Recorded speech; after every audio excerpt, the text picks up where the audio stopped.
ಇಲ್ಲಿ ನಾವು ವಿವರಿಸುವ ಮಾಹಿತಿ ಕೇವಲ ಶೈಕ್ಷಣಿಕ ಉದ್ದೇಶಕ್ಕಾಗಿ ಮಾತ್ರ. ಹಾಗೂ ನಾವು ವಿವರಿಸುವ ಮಾಹಿತಿಯನ್ನು ಯಾರಾದರೂ ಅನುಸರಿಸುವ ಮೊದಲು ಪರಿಣಿತ ತಜ್ಞರನ್ನು ಅಥವಾ ಪರಿಣಿತ ವೈದ್ಯರನ್ನು ಭೇಟಿ ನೀಡಿ.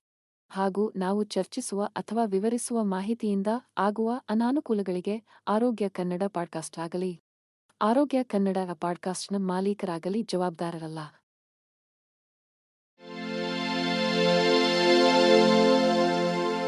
ಆರೋಗ್ಯ ಮಾಹಿತಿಯ ಏಕೈಕ ತಾಣ ಆರೋಗ್ಯ ಕನ್ನಡ ಪಾಡ್ಕಾಸ್ಟ್ಗೆ ಸ್ವಾಗತ. ಪುರುಷರು ತಮ್ಮ 30 ಮತ್ತು 40 ಸಮೀಪಿಸುತ್ತಿದ್ದಂತೆ ಟೆಸ್ಟೋಸ್ಟೆರಾನ್ ಮಟ್ಟದಲ್ಲಿ ನೈಸರ್ಗಿಕ ಕುಸಿತವು ಸಂಭವಿಸಲು ಪ್ರಾರಂಭವಾಗುತ್ತದೆ. ಈ ಬದಲಾವಣೆಯು ಲೈಂಗಿಕ ಮತ್ತು ಸಂತಾನೋತ್ಪತ್ತಿ ಆರೋಗ್ಯದ ಮೇಲೆ ವಿವಿಧ ಪರಿಣಾಮಗಳನ್ನು ಬೀರಬಹುದು. ಪುರುಷರ ಲೈಂಗಿಕ ಬಯಕೆ, ಫಲವತ್ತತೆ ಮತ್ತು ಒಟ್ಟಾರೆ ಶಕ್ತಿಯ ಮಟ್ಟಗಳಲ್ಲಿ ಟೆಸ್ಟೋಸ್ಟೆರಾನ್ ನಿರ್ಣಾಯಕ ಪಾತ್ರವನ್ನು ವಹಿಸುತ್ತದೆ ಎಂಬುದು ನಿಜವಾಗಿದ್ದರೂ, ಅದರ ಕುಸಿತವು ಪುರುಷತ್ವ ಅಥವಾ ಪುರುಷತ್ವದ ತಕ್ಷಣದ ನಷ್ಟಕ್ಕೆ ಸಮನಾಗಿರುವುದಿಲ್ಲ. ವಾಸ್ತವವಾಗಿ, ಹಾರ್ಮೋನ್ ಉತ್ಪಾದನೆಯಲ್ಲಿನ ಈ ಬದಲಾವಣೆಯನ್ನು ವಯಸ್ಸಾದ ಪ್ರಕ್ರಿಯೆಯ ಸಾಮಾನ್ಯ ಭಾಗವಾಗಿ ಕಾಣಬಹುದು. ಪ್ರತಿಯೊಬ್ಬ ವ್ಯಕ್ತಿಯು ಈ ಅವನತಿಯನ್ನು ವಿಭಿನ್ನವಾಗಿ ಅನುಭವಿಸುತ್ತಾನೆ ಎಂದು ಗುರುತಿಸುವುದು ಅತ್ಯಗತ್ಯ. ಕೆಲವು ಪುರುಷರು ನಿರ್ದಿಷ್ಟ ಬದಲಾವಣೆಗಳನ್ನು ಗಮನಿಸಬಹುದು, ಉದಾಹರಣೆಗೆ ಕಡಿಮೆಯಾದ ಕಾಮಾಸಕ್ತಿ ಅಥವಾ ನಿಮಿರುವಿಕೆಯನ್ನು ಸಾಧಿಸುವಲ್ಲಿ ಮತ್ತು ನಿರ್ವಹಿಸುವಲ್ಲಿ ತೊಂದರೆಗಳು. ಆದಾಗ್ಯೂ, ಹೆಚ್ಚಿನ ಪುರುಷರು ನಾಟಕೀಯ ಕುಸಿತಕ್ಕಿಂತ ಹೆಚ್ಚಾಗಿ ಲೈಂಗಿಕ ಕ್ರಿಯೆಯ ಮೇಲೆ ಹೆಚ್ಚು ಸೂಕ್ಷ್ಮ ಪರಿಣಾಮಗಳನ್ನು ಅನುಭವಿಸಬಹುದು ಎಂದು ಅಧ್ಯಯನಗಳು ಸೂಚಿಸುತ್ತವೆ. ಈ ಸೂಕ್ಷ್ಮ ವ್ಯತ್ಯಾಸಗಳನ್ನು ಅರ್ಥಮಾಡಿಕೊಳ್ಳುವುದು ವಯಸ್ಸಾದಂತೆ ಪುರುಷರಲ್ಲಿ ಲೈಂಗಿಕ ಆರೋಗ್ಯದ ಬಗ್ಗೆ ಮುಕ್ತ ಸಂಭಾಷಣೆಗಳನ್ನು ಬೆಳೆಸಲು ಸಹಾಯ ಮಾಡುತ್ತದೆ. ಟೆಸ್ಟೋಸ್ಟೆರಾನ್ ಮಟ್ಟವನ್ನು ವರ್ಣಾತ್ಮಕವಾಗಿ ಅಥವಾ ಅಸಹಜವಾಗಿ ನೋಡುವ ಬದಲು ಅನ್ಯೋನ್ಯತೆ ಮತ್ತು ಸಂತೋಷಕ್ಕೆ ಹೊಸ ವಿಧಾನಗಳನ್ನು ಅನ್ವೇಷಿಸುವ ಅವಕಾಶವಾಗಿ ನೋಡಬಹುದು. ದೈಹಿಕ ಪ್ರತಿಕ್ರಿಯೆಗಳಿಗೆ ಹೆಚ್ಚುವರಿ ಸಹಾಯದ ಅಗತ್ಯವಿರುವಾಗ ಜೀವನದ ಈ ಹಂತದಲ್ಲಿ ವಿಭಿನ್ನ ರೀತಿಯ ಪ್ರಚೋದನೆ ಮತ್ತು ಪಾಲುದಾರರೊಂದಿಗೆ ಸಂವಹನವನ್ನು ಅನ್ವೇಷಿಸುವುದು ಹೆಚ್ಚು ಮುಖ್ಯವಾಗಿದೆ. ಅಗತ್ಯವಿದ್ದಲ್ಲಿ ವೈದ್ಯಕೀಯ ಸಲಹೆಯನ್ನು ಪಡೆಯುವ ಮೂಲಕ ಈ ಬದಲಾವಣೆಗಳನ್ನು ಅಳವಡಿಸಿಕೊಳ್ಳುವುದು ವಯಸ್ಸಾದ ಮತ್ತು ಲೈಂಗಿಕತೆಯ ಬಗ್ಗೆ ತಪ್ಪು ಕಲ್ಪನೆಗಳಿಗೆ ರಾಜೀನಾಮೆ ನೀಡುವ ಬದಲು ಒಬ್ಬರ ಸ್ವಂತ ಲೈಂಗಿಕತೆಯೊಂದಿಗೆ ಪೂರ್ವಭಾವಿಯಾಗಿ ತೊಡಗಿಸಿಕೊಳ್ಳಲು ಪ್ರೋತ್ಸಾಹಿಸುತ್ತದೆ. ಅಂತಿಮವಾಗಿ, ಹಾರ್ಮೋನುಗಳ ಬದಲಾವಣೆಗಳು ಮತ್ತು ಲೈಂಗಿಕ ಕ್ರಿಯೆಯ ನಡುವಿನ ಸಂಕೀರ್ಣವಾದ ಪರಸ್ಪರ ಕ್ರಿಯೆಯನ್ನು ಅರ್ಥಮಾಡಿಕೊಳ್ಳುವುದು ಯಾವುದೇ ವಯಸ್ಸಿನಲ್ಲಿ ತಮ್ಮ ಲೈಂಗಿಕ ಯೋಗಕ್ಷೇಮದ ಮೇಲೆ ಹಿಡಿತ ಸಾಧಿಸಲು ವ್ಯಕ್ತಿಗಳಿಗೆ ಅಧಿಕಾರ ನೀಡುತ್ತದೆ. ನಿಯಮಿತ ವ್ಯಾಯಾಮವು ಒಟ್ಟಾರೆ ಆರೋಗ್ಯಕ್ಕೆ ಹಲವಾರು ಪ್ರಯೋಜನಗಳನ್ನು ಹೊಂದಿದೆ, ಆದರೆ ಇದು ಲೈಂಗಿಕ ಮತ್ತು ಸಂತಾನೋತ್ಪತ್ತಿ ಆರೋಗ್ಯದಲ್ಲಿ ಮಹತ್ವದ ಪಾತ್ರವನ್ನು ವಹಿಸುತ್ತದೆ ಎಂದು ಅದು ತಿರುಗುತ್ತದೆ. ಪುರುಷರಲ್ಲಿ ನಿಯಮಿತವಾಗಿ ವ್ಯಾಯಾಮ ಮಾಡುವುದರಿಂದ ವೀರ್ಯದ ಗುಣಮಟ್ಟ ಮತ್ತು ಎಣಿಕೆಯನ್ನು ಸುಧಾರಿಸಬಹುದು. ಇದು ಫಲವತ್ತತೆಗೆ ನಿರ್ಣಾಯಕವಾಗಿದೆ. ಮಧ್ಯಮದಿಂದ ತೀವ್ರವಾದ ದೈಹಿಕ ಚಟುವಟಿಕೆಯಲ್ಲಿ ತೊಡಗಿರುವ ಪುರುಷರು ಜಡ ವ್ಯಕ್ತಿಗಳಿಗೆ ಹೋಲಿಸಿದರೆ ಹೆಚ್ಚಿನ ವೀರ್ಯದ ಪರಿಮಾಣ ಮತ್ತು ಉತ್ತಮ ವೀರ್ಯ ರೂಪವಿಜ್ಞಾನವನ್ನು ಹೊಂದಿರುತ್ತಾರೆ ಎಂದು ಅಧ್ಯಯನಗಳು ತೋರಿಸಿವೆ. ವ್ಯಾಯಾಮವು ಟೆಸ್ಟೋಸ್ಟೆರಾನ್ ಮಟ್ಟವನ್ನು ಹೆಚ್ಚಿಸುತ್ತದೆ. ಇದು ಕಾಮವನ್ನು ಹೆಚ್ಚಿಸುತ್ತದೆ ಮತ್ತು ನಿಮಿರುವಿಕೆಯ ಕಾರ್ಯವನ್ನು ಸುಧಾರಿಸುತ್ತದೆ. ಅಂತೆಯೇ, ನಿಯಮಿತ ವ್ಯಾಯಾಮದ ಮೂಲಕ ಮಹಿಳೆಯರು ತಮ್ಮ ಲೈಂಗಿಕ ಮತ್ತು ಸಂತಾನೋತ್ಪತ್ತಿ ಆರೋಗ್ಯವನ್ನು ಹೆಚ್ಚಿಸಬಹುದು. ದೈಹಿಕ ಚಟುವಟಿಕೆಯು ಹಾರ್ಮೋನ್ ಮಟ್ಟವನ್ನು ನಿಯಂತ್ರಿಸುತ್ತದೆ. ಇದು ಸುಧಾರಿತ ಋತುಚಕ್ರಗಳಿಗೆ ಮತ್ತು ಹೆಚ್ಚಿದ ಫಲವತ್ತತೆಗೆ ಕಾರಣವಾಗುತ್ತದೆ. ಇದು ಪಾಲಿಸಿಸ್ಟಿಕ್ ಓವರಿ ಸಿಂಡ್ರೋಮ್ (PCOS) ನಂತಹ ಪರಿಸ್ಥಿತಿಗಳ ಅಪಾಯವನ್ನು ಕಡಿಮೆ ಮಾಡುತ್ತದೆ. ಇದು ಬಂಜೆತನ ಅಥವಾ ಅನಿಯಮಿತ ಅವಧಿಗಳಿಗೆ ಕಾರಣವಾಗಬಹುದು. ಹೆಚ್ಚುವರಿಯಾಗಿ, ವ್ಯಾಯಾಮವು ಶ್ರೋಣಿಯ ಪ್ರದೇಶಕ್ಕೆ ರಕ್ತದ ಹರಿವನ್ನು ಸುಧಾರಿಸುತ್ತದೆ, ಲೈಂಗಿಕ ಸಮಯದಲ್ಲಿ ಸೂಕ್ಷ್ಮತೆ ಮತ್ತು ನಯಗೊಳಿಸುವಿಕೆಯನ್ನು ಹೆಚ್ಚಿಸುತ್ತದೆ. ಉತ್ತಮ ಲೈಂಗಿಕ ಆರೋಗ್ಯಕ್ಕಾಗಿ ವ್ಯಾಯಾಮ ಮಾಡುವಾಗ ಮಿತವಾಗಿರುವುದು ಮುಖ್ಯವಾಗಿದೆ ಎಂಬುದನ್ನು ಗಮನಿಸುವುದು ಅತ್ಯಗತ್ಯ. ಅತಿಯಾದ ತರಬೇತಿ ಅಥವಾ ವಿಪರೀತ ಸಹಿಷ್ಣುತೆಯ ವ್ಯಾಯಾಮಗಳು ವಾಸ್ತವವಾಗಿ ಪುರುಷರು ಮತ್ತು ಮಹಿಳೆಯರಲ್ಲಿ ಹಾರ್ಮೋನುಗಳ ಸಮತೋಲನವನ್ನು ಅಡ್ಡಿಪಡಿಸುವ ಮೂಲಕ ಫಲವತ್ತತೆಯ ಮೇಲೆ ಪ್ರತಿಕೂಲ ಪರಿಣಾಮಗಳನ್ನು ಬೀರಬಹುದು. ಉತ್ತಮ ಪೋಷಣೆಯನ್ನು ಕಾಪಾಡಿಕೊಳ್ಳುವುದು ಒಟ್ಟಾರೆ ಆರೋಗ್ಯಕ್ಕೆ ಮುಖ್ಯವಲ್ಲ, ಆದರೆ ನಮ್ಮ ಸಂತಾನೋತ್ಪತ್ತಿ ವ್ಯವಸ್ಥೆಗಳ ಅತ್ಯುತ್ತಮ ಕಾರ್ಯನಿರ್ವಹಣೆಯನ್ನು ಬೆಂಬಲಿಸುವಲ್ಲಿ ಇದು ನಿರ್ಣಾಯಕ ಪಾತ್ರವನ್ನು ವಹಿಸುತ್ತದೆ. ನಾವು ಸೇವಿಸುವ ಆಹಾರವು ನಮ್ಮ ದೇಹವು ಹಾರ್ಮೋನುಗಳನ್ನು ಉತ್ಪಾದಿಸಲು, ಫಲವತ್ತತೆಯನ್ನು ಉತ್ತೇಜಿಸಲು ಮತ್ತು ಆರೋಗ್ಯಕರ ಸಂತಾನೋತ್ಪತ್ತಿಯನ್ನು ಖಚಿತಪಡಿಸಿಕೊಳ್ಳಲು ಅಗತ್ಯವಾದ ಪೋಷಕಾಂಶಗಳನ್ನು ಒದಗಿಸುತ್ತದೆ. ಜೀವಸತ್ವಗಳು, ಖನಿಜಗಳು, ಪ್ರೋಟೀನ್ಗಳು ಮತ್ತು ಆರೋಗ್ಯಕರ ಕೊಬ್ಬುಗಳಲ್ಲಿ ಸಮೃದ್ಧವಾಗಿರುವ ಸಮತೋಲಿತ ಆಹಾರವು ಲೈಂಗಿಕ ಮತ್ತು ಸಂತಾನೋತ್ಪತ್ತಿ ಆರೋಗ್ಯದ ಮೇಲೆ ಸಕಾರಾತ್ಮಕ ಪರಿಣಾಮ ಬೀರುತ್ತದೆ. ನಿರ್ದಿಷ್ಟವಾಗಿ ಸಂತಾನೋತ್ಪತ್ತಿ ಆರೋಗ್ಯಕ್ಕೆ ಕೆಲವು ಪೋಷಕಾಂಶಗಳು ಅತ್ಯಗತ್ಯ. ಉದಾಹರಣೆಗೆ, ವಿಟಮಿನ್ ಸಿ ಆಕ್ಸಿಡೇಟಿವ್ ಒತ್ತಡವನ್ನು ಕಡಿಮೆ ಮಾಡುವ ಮೂಲಕ ಮತ್ತು ವೀರ್ಯ ಚಲನಶೀಲತೆಯನ್ನು ಹೆಚ್ಚಿಸುವ ಮೂಲಕ ಪುರುಷರಲ್ಲಿ ವೀರ್ಯದ ಗುಣಮಟ್ಟವನ್ನು ಸುಧಾರಿಸುತ್ತದೆ. ಅಂತೆಯೇ ವಿಟಮಿನ್ ಇ ಮೊಟ್ಟೆ ಮತ್ತು ವೀರ್ಯವನ್ನು ಆಕ್ಸಿಡೇಟಿವ್ ಹಾನಿಯಿಂದ ರಕ್ಷಿಸಲು ಸಹಾಯ ಮಾಡುತ್ತದೆ. ಒಮೆಗಾ 3 ಕೊಬ್ಬಿನಾಮ್ಲಗಳು ಪುರುಷರು ಮತ್ತು ಮಹಿಳೆಯರಲ್ಲಿ ಫಲವತ್ತತೆಯನ್ನು ಬೆಂಬಲಿಸುವ ಮತ್ತೊಂದು ಪ್ರಮುಖ ಪೋಷಕಾಂಶವಾಗಿದೆ, ಏಕೆಂದರೆ ಅವು ಹಾರ್ಮೋನ್ ಮಟ್ಟವನ್ನು ನಿಯಂತ್ರಿಸುವಾಗ ಆರೋಗ್ಯಕರ ಮೊಟ್ಟೆಗಳು ಮತ್ತು ವೀರ್ಯದ ಉತ್ಪಾದನೆಗೆ ಕೊಡುಗೆ ನೀಡುತ್ತವೆ. ಹಣ್ಣುಗಳು, ತರಕಾರಿಗಳು, ಧಾನ್ಯಗಳು, ನೇರ ಪ್ರೋಟೀನ್ಗಳು ಮತ್ತು ಮೀನು ಅಥವಾ ಬೀಜಗಳಲ್ಲಿ ಕಂಡುಬರುವ ಆರೋಗ್ಯಕರ ಕೊಬ್ಬುಗಳನ್ನು ಒಳಗೊಂಡಿರುವ ವೈವಿಧ್ಯಮಯ ಆಹಾರವನ್ನು ಸೇವಿಸುವುದರ ಮೇಲೆ ಕೇಂದ್ರೀಕರಿಸುವ ಮೂಲಕ ಲೈಂಗಿಕ ಮತ್ತು ಸಂತಾನೋತ್ಪತ್ತಿ ಆರೋಗ್ಯವನ್ನು ಉತ್ತಮಗೊಳಿಸಲು ಸಹಾಯ ಮಾಡುತ್ತದೆ. ಇದಲ್ಲದೆ ಕಳಪೆ ಪೋಷಣೆಯು ಫಲವತ್ತತೆಯ ದರವನ್ನು ಋಣಾತ್ಮಕವಾಗಿ ಪರಿಣಾಮ ಬೀರುತ್ತದೆ ಮತ್ತು ಗರ್ಭಾವಸ್ಥೆಯಲ್ಲಿ ತೊಡಕುಗಳ ಅಪಾಯವನ್ನು ಹೆಚ್ಚಿಸುತ್ತದೆ. ಸಕ್ಕರೆ ಆಹಾರಗಳು ಅಥವಾ ಸಂಸ್ಕರಿಸಿದ ಊಟಗಳ ಅತಿಯಾದ ಸೇವನೆಯೊಂದಿಗೆ ಅಸಮತೋಲಿತ ಆಹಾರವು ಹಾರ್ಮೋನುಗಳ ಅಸಮತೋಲನ ಅಥವಾ ತೂಕದ ಏರಿಳಿತಗಳಿಗೆ ಕಾರಣವಾಗಬಹುದು. ಇದು ಋತುಚಕ್ರವನ್ನು ಅಡ್ಡಿಪಡಿಸಬಹುದು ಅಥವಾ ವೀರ್ಯಾಣು ಸಂಖ್ಯೆಯನ್ನು ಕಡಿಮೆ ಮಾಡಬಹುದು. ಕಬ್ಬಿಣ ಅಥವಾ ಫೋಲಿಕ್ ಆಮ್ಲದಂತಹ ಅಗತ್ಯ ಪೋಷಕಾಂಶಗಳ ಅಸಮರ್ಪಕ ಸೇವನೆಯು ಮಹಿಳೆಯು ಗರ್ಭಿಣಿಯಾಗಿದ್ದರೆ ಹುಟ್ಟಲಿರುವ ಶಿಶುಗಳಲ್ಲಿ ರಕ್ತಹೀನತೆ ಅಥವಾ ನರಕೊಳವೆಯ ದೋಷಗಳಿಗೆ ಕಾರಣವಾಗಬಹುದು. ಹೀಗೆ ಪೌಷ್ಟಿಕಾಂಶದ ಆಹಾರಗಳಿಂದ ತುಂಬಿದ ಸುಸಜ್ಜಿತ ಆಹಾರವನ್ನು ಅನುಸರಿಸುವ ಮಹತ್ವವನ್ನು ಒತ್ತಿ ಹೇಳುವುದು ಒಬ್ಬರ ಜೀವಿತಾವಧಿಯಲ್ಲಿ ಆರೋಗ್ಯಕರ ಸಂತಾನೋತ್ಪತ್ತಿ ವ್ಯವಸ್ಥೆಯನ್ನು ಕಾಪಾಡಿಕೊಳ್ಳಲು ನಿರ್ಣಾಯಕವಾಗಿದೆ. ಧೂಮಪಾನವು ಶ್ವಾಸಕೋಶದ ಕ್ಯಾನ್ಸರ್ ಮತ್ತು ಹೃದ್ರೋಗದಂತಹ ಗಂಭೀರ ಆರೋಗ್ಯ ಸಮಸ್ಯೆಗಳಿಗೆ ಕಾರಣವಾಗಬಹುದು ಎಂದು ಅನೇಕ ಜನರು ತಿಳಿದಿದ್ದಾರೆ. ಆದಾಗ್ಯೂ ಧೂಮಪಾನವು ಲೈಂಗಿಕ ಮತ್ತು ಸಂತಾನೋತ್ಪತ್ತಿ ಆರೋಗ್ಯದ ಮೇಲೆ ಹಾನಿಕಾರಕ ಪರಿಣಾಮಗಳನ್ನು ಉಂಟುಮಾಡಬಹುದು ಎಂಬುದನ್ನು ಗುರುತಿಸುವುದು ಮುಖ್ಯವಾಗಿದೆ. ಪುರುಷರಲ್ಲಿ ಧೂಮಪಾನವು ನಿಮಿರುವಿಕೆಯ ಅಪಸಾಮಾನ್ಯ ಕ್ರಿಯೆಗೆ ಸಂಬಂಧಿಸಿದೆ. ಈ ಸ್ಥಿತಿಯು ಮನುಷ್ಯನು ನಿಮಿರುವಿಕೆಯನ್ನು ಸಾಧಿಸಲು ಅಥವಾ ನಿರ್ವಹಿಸಲು ಸಾಧ್ಯವಾಗುವುದಿಲ್ಲ. ಧೂಮಪಾನವು ರಕ್ತನಾಳಗಳನ್ನು ಹಾನಿಗೊಳಿಸುತ್ತದೆ ಮತ್ತು ಶಿಶ್ನಕ್ಕೆ ರಕ್ತವನ್ನು ಪೂರೈಸುವ ಅಪಧಮನಿಗಳು ಸೇರಿದಂತೆ ದೇಹದಲ್ಲಿ ರಕ್ತದ ಹರಿವನ್ನು ಕಡಿಮೆ ಮಾಡುತ್ತದೆ ಎಂಬ ಕಾರಣದಿಂದಾಗಿ ಇದು ಸಂಭವಿಸುತ್ತದೆ. ಕುತೂಹಲಕಾರಿಯಾಗಿ, ಧೂಮಪಾನ ಮಾಡುವ ಮಹಿಳೆಯರು ಹಾನಿಕಾರಕ ಪರಿಣಾಮಗಳಿಂದ ಸುರಕ್ಷಿತವಾಗಿರುವುದಿಲ್ಲ. ಮಹಿಳೆಯರಲ್ಲಿ ಅಕಾಲಿಕ ಅಂಡಾಶಯದ ವಯಸ್ಸಿಗೆ ಧೂಮಪಾನವು ಕಾರಣವಾಗಬಹುದು ಎಂದು ಸಂಶೋಧನೆ ಸೂಚಿಸುತ್ತದೆ. ಮಹಿಳೆಯ ಅಂಡಾಶಯಗಳು ಅವರ ಕಾಲಾನುಕ್ರಮದ ವಯಸ್ಸಿಗೆ ಹೋಲಿಸಿದರೆ ವೇಗವರ್ಧಿತ ದರದಲ್ಲಿ ವಯಸ್ಸಾಗುವ ಸ್ಥಿತಿಯನ್ನು ಸೂಚಿಸುತ್ತದೆ. ಇದು ಋತುಬಂಧದ ಮುಂಚಿನ ಆಕ್ರಮಣಕ್ಕೆ ಕಾರಣವಾಗಬಹುದು ಮತ್ತು ಫಲವತ್ತತೆಯ ಸಾಮರ್ಥ್ಯ ಕಡಿಮೆಯಾಗಬಹುದು. ಸಿಗರೇಟ್ ಹೊಗೆಯಲ್ಲಿರುವ ರಾಸಾಯನಿಕಗಳು ಮೊಟ್ಟೆಗಳನ್ನು ಹಾನಿಗೊಳಿಸಬಹುದು ಮತ್ತು ಅಂಡಾಶಯದ ಸಂಗ್ರಹವನ್ನು ಕಡಿಮೆ ಮಾಡುತ್ತದೆ. ಇದು ನೈಸರ್ಗಿಕವಾಗಿ ಗರ್ಭಧರಿಸುವಲ್ಲಿ ತೊಂದರೆಗಳಿಗೆ ಕಾರಣವಾಗುತ್ತದೆ. ಧೂಮಪಾನವು ಅದರ ಪ್ರಸಿದ್ಧ ಅಪಾಯಗಳನ್ನು ಮೀರಿ ತಮ್ಮ ಲೈಂಗಿಕ ಮತ್ತು ಸಂತಾನೋತ್ಪತ್ತಿ ಆರೋಗ್ಯದ ಮೇಲೆ ಹೇಗೆ ಪರಿಣಾಮ ಬೀರುತ್ತದೆ ಎಂಬುದನ್ನು ಅರ್ಥಮಾಡಿಕೊಳ್ಳುವುದು ಪುರುಷರು ಮತ್ತು ಮಹಿಳೆಯರಿಗೆ ಮುಖ್ಯವಾಗಿದೆ. ಈ ವಿಷಕಾರಿ ಅಭ್ಯಾಸವನ್ನು ತೊರೆಯುವ ಮೂಲಕ ಅಥವಾ ಮೊದಲ ಸ್ಥಾನದಲ್ಲಿ ಎಂದಿಗೂ ಪ್ರಾರಂಭಿಸದಿರುವ ಮೂಲಕ ವ್ಯಕ್ತಿಗಳು ಆರೋಗ್ಯಕರ ಲೈಂಗಿಕ ಕ್ರಿಯೆಯನ್ನು ನಿರ್ವಹಿಸುವ ಮತ್ತು ಮುಂಬರುವ ವರ್ಷಗಳಲ್ಲಿ ತಮ್ಮ ಫಲವತ್ತತೆಯನ್ನು ಕಾಪಾಡಿಕೊಳ್ಳುವ ಸಾಧ್ಯತೆಗಳನ್ನು ಗಮನಾರ್ಹವಾಗಿ ಸುಧಾರಿಸಬಹುದು. ಆಲ್ಕೋಹಾಲ್ ಸೇವನೆಯು ನಮ್ಮ ಒಟ್ಟಾರೆ ಆರೋಗ್ಯದ ಮೇಲೆ ಪರಿಣಾಮ ಬೀರುವುದಲ್ಲದೆ ಲೈಂಗಿಕ ಮತ್ತು ಸಂತಾನೋತ್ಪತ್ತಿ ಆರೋಗ್ಯದ ಮೇಲೆ ಗಮನಾರ್ಹ ಪರಿಣಾಮಗಳನ್ನು ಉಂಟುಮಾಡಬಹುದು. ಪುರುಷರು ಮತ್ತು ಮಹಿಳೆಯರು ಇಬ್ಬರೂ ತಮ್ಮ ಲೈಂಗಿಕ ಕಾರ್ಯನಿರ್ವಹಣೆ ಮತ್ತು ಫಲವತ್ತತೆಯ ಮೇಲೆ ಆಲ್ಕೋಹಾಲ್ ಬೀರುವ ಸಂಭಾವ್ಯ ಋಣಾತ್ಮಕ ಪರಿಣಾಮವನ್ನು ಅರ್ಥಮಾಡಿಕೊಳ್ಳಬೇಕು. ಪುರುಷರಿಗೆ ಅತಿಯಾದ ಆಲ್ಕೋಹಾಲ್ ಸೇವನೆಯು ಟೆಸ್ಟೋಸ್ಟೆರಾನ್ ಮಟ್ಟದಲ್ಲಿ ಇಳಿಕೆಗೆ ಕಾರಣವಾಗಬಹುದು. ಇದು ಆರೋಗ್ಯಕರ ವೀರ್ಯ ಉತ್ಪಾದನೆಗೆ ನಿರ್ಣಾಯಕವಾಗಿದೆ. ಹೆಚ್ಚುವರಿಯಾಗಿ, ಇದು ನಿಮಿರುವಿಕೆಯನ್ನು ಸಾಧಿಸುವ ಮತ್ತು ನಿರ್ವಹಿಸುವ ಸಾಮರ್ಥ್ಯವನ್ನು ದುರ್ಬಲಗೊಳಿಸುತ್ತದೆ. ಇದು ನಿಮಿರುವಿಕೆಯ ಅಪಸಾಮಾನ್ಯ ಕ್ರಿಯೆಗೆ ಕಾರಣವಾಗುತ್ತದೆ. ಕಡಿಮೆಯಾದ ವೀರ್ಯ ಎಣಿಕೆ ಮತ್ತು ಚಲನಶೀಲತೆ ಸೇರಿದಂತೆ ಅತಿಯಾದ ಮದ್ಯಪಾನ ಮತ್ತು ಕಡಿಮೆಯಾದ ವೀರ್ಯ ಗುಣಮಟ್ಟ ನಡುವಿನ ಸಂಬಂಧವನ್ನು ಅಧ್ಯಯನಗಳು ತೋರಿಸಿವೆ. ಅಂತೆಯೇ ಹೆಚ್ಚು ಆಲ್ಕೋಹಾಲ್ ಸೇವಿಸುವ ಮಹಿಳೆಯರು ಹಾರ್ಮೋನ್ ಅಸಮತೋಲನದಿಂದ ಅಡ್ಡಿಪಡಿಸಿದ ಋತುಚಕ್ರವನ್ನು ಅನುಭವಿಸಬಹುದು. ಇದು ಅವರಿಗೆ ಗರ್ಭಧರಿಸಲು ಅಥವಾ ಗರ್ಭಾವಸ್ಥೆಯನ್ನು ಯಶಸ್ವಿಯಾಗಿ ಸಾಗಿಸಲು ಸವಾಲಾಗಬಹುದು.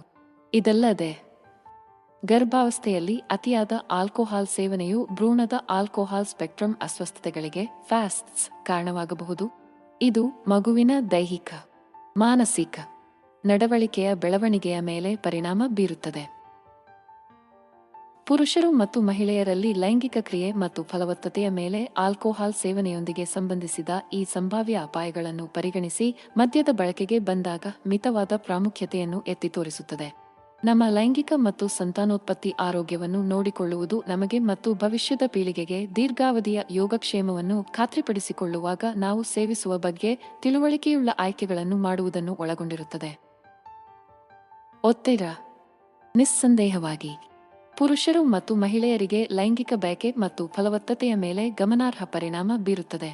ಒತ್ತಡವು ನಮ್ಮ ಒಟ್ಟಾರೆ ಆರೋಗ್ಯದ ಮೇಲೆ ಟೋಲ್ ತೆಗೆದುಕೊಳ್ಳಬಹುದು ಎಂಬುದು ರಹಸ್ಯವಲ್ಲ. ಆದರೆ ಲೈಂಗಿಕ ಮತ್ತು ಸಂತಾನೋತ್ಪತ್ತಿ ಆರೋಗ್ಯಕ್ಕೆ ಬಂದಾಗ ಪರಿಣಾಮಗಳು ವಿಶೇಷವಾಗಿ ಆಳವಾದವು. ಮಹಿಳೆಯರಿಗೆ ಹೆಚ್ಚಿನ ಮಟ್ಟದ ಒತ್ತಡವು ನಿಯಮಿತ ಅಂಡೋತ್ಪತ್ತಿಗೆ ಅಗತ್ಯವಾದ ಹಾರ್ಮೋನುಗಳ ಸೂಕ್ಷ್ಮ ಸಮತೋಲನವನ್ನು ಅಡ್ಡಿಪಡಿಸುತ್ತದೆ. ಇದು ಅನಿಯಮಿತ ಮುಟ್ಟಿನ ಚಕ್ರಗಳಿಗೆ ಅಥವಾ ಸಂಪೂರ್ಣವಾಗಿ ಅವಧಿಗಳ ಅನುಪಸ್ಥಿತಿಗೆ ಕಾರಣವಾಗಬಹುದು. ಮತ್ತೊಂದೆಡೆ ಪುರುಷರಲ್ಲಿ ದೀರ್ಘಕಾಲದ ಒತ್ತಡವು ಕಡಿಮೆ ಟೆಸ್ಟೋಸ್ಟೆರಾನ್ ಮಟ್ಟಗಳಿಗೆ ಮತ್ತು ಕಡಿಮೆ ವೀರ್ಯ ಎಣಿಕೆ ಮತ್ತು ಚಲನಶೀಲತೆಗೆ ಸಂಬಂಧಿಸಿದೆ.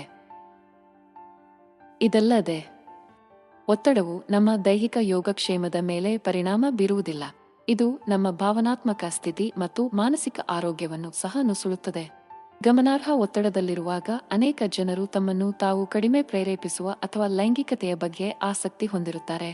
ನಿರಂತರ ಚಿಂತೆಗಳು ಮತ್ತು ಒತ್ತಡಗಳು ನಮ್ಮನ್ನು ಬರಿದು ಮಾಡಬಹುದು ಅಥವಾ ಆತಂಕಕ್ಕೊಳಗಾಗುವಂತೆ ಮಾಡುತ್ತದೆ.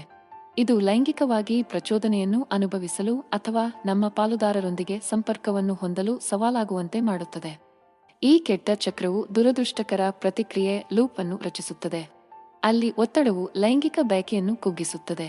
ಇದು ಅನ್ಯೋನ್ಯತೆಯ ಕೊರತೆಯ ಬಗ್ಗೆ ಹೆಚ್ಚಿನ ಒತ್ತಡವನ್ನು ಉಂಟುಮಾಡುತ್ತದೆ. ದೈನಂದಿನ ಜೀವನದ ಒತ್ತಡಗಳನ್ನು ನಿರ್ವಹಿಸುವುದು ಮಾಡುವುದಕ್ಕಿಂತ ಸುಲಭವಾಗಿದೆ. ಲೈಂಗಿಕ ಬಯಕೆ ಮತ್ತು ಫಲವತ್ತತೆಯ ಮೇಲೆ ಅದರ ಪರಿಣಾಮವನ್ನು ತಗ್ಗಿಸಲು ಸಹಾಯ ಮಾಡುವ ಸಾಬೀತಾದ ತಂತ್ರಗಳಿವೆ. ನಿಯಮಿತ ವ್ಯಾಯಾಮದಲ್ಲಿ ತೊಡಗಿಸಿಕೊಳ್ಳುವುದು ಒಟ್ಟಾರೆ ಆತಂಕವನ್ನು ಕಡಿಮೆ ಮಾಡುತ್ತದೆ, ಆದರೆ ನಮ್ಮ ಎಂಡಾರ್ಫಿನ್ಗಳಿಗೆ ನೈಸರ್ಗಿಕ ಉತ್ತೇಜನವನ್ನು ನೀಡುತ್ತದೆ.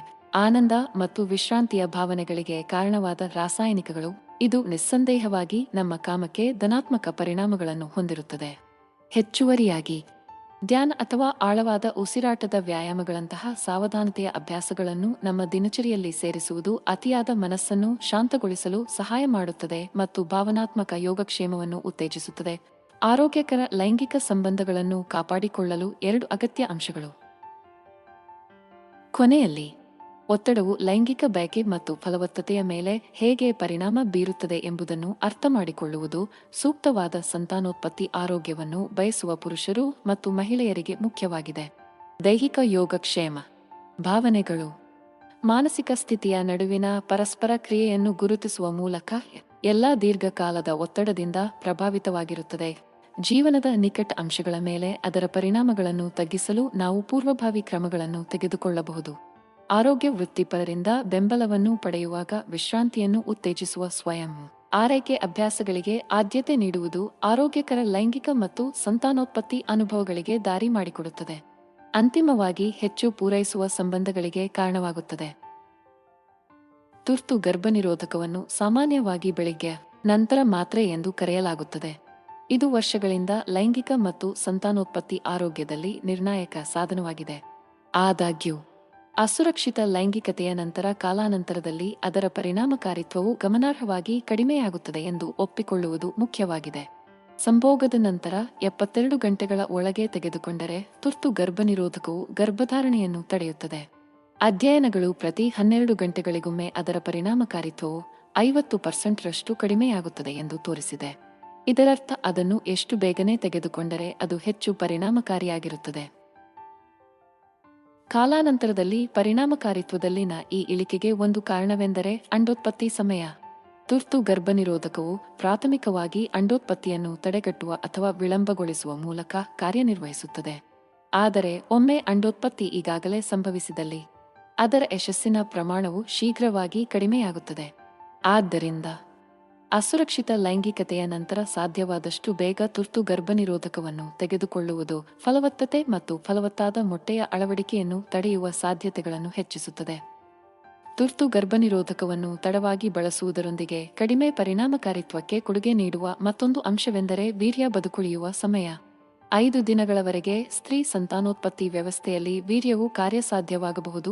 ಅಸುರಕ್ಷಿತ ಸಂಭೋಗದ ನಂತರ 1 ಅಥವಾ 2 ದಿನದಲ್ಲಿ ತುರ್ತು ಗರ್ಭನಿರೋಧಕವು ಇನ್ನೂ ಫಲೀಕರಣಕ್ಕೆ ಅಂಡಾಣು ಲಭ್ಯವಿಲ್ಲದಿದ್ದಾಗ ಇನ್ನೂ ಪರಿಣಾಮಕಾರಿಯಾಗಬಹುದು. ನಂತರದ ದಿನಗಳಲ್ಲಿ ಉಳಿದಿರುವ ವೀರ್ಯ ಕೋಶಗಳು ಮೊಟ್ಟೆಗಾಗಿ ಕಾಯುತ್ತಿದ್ದರೆ ಅದರ ಪರಿಣಾಮಕಾರಿತ್ವವು ತೀವ್ರವಾಗಿ ಕುಸಿಯುತ್ತದೆ. ಅಸುರಕ್ಷಿತ ಲೈಂಗಿಕ ಎನ್ಕೌಂಟರ್ಗಳ ನಂತರ ಯೋಜಿತವಲ್ಲದ ಗರ್ಭಧಾರಣೆಯ ವಿರುದ್ಧ ಗರಿಷ್ಠ ರಕ್ಷಣೆಯನ್ನು ಖಚಿತಪಡಿಸಿಕೊಳ್ಳಲು ತ್ವರಿತ ಪ್ರವೇಶ ಮತ್ತು ತುರ್ತು ಗರ್ಭನಿರೋಧಕದ ಸರಿಯಾದ ಬಳಕೆಯ ಶಿಕ್ಷಣವು ಅತ್ಯಗತ್ಯವಾಗಿರುತ್ತದೆ.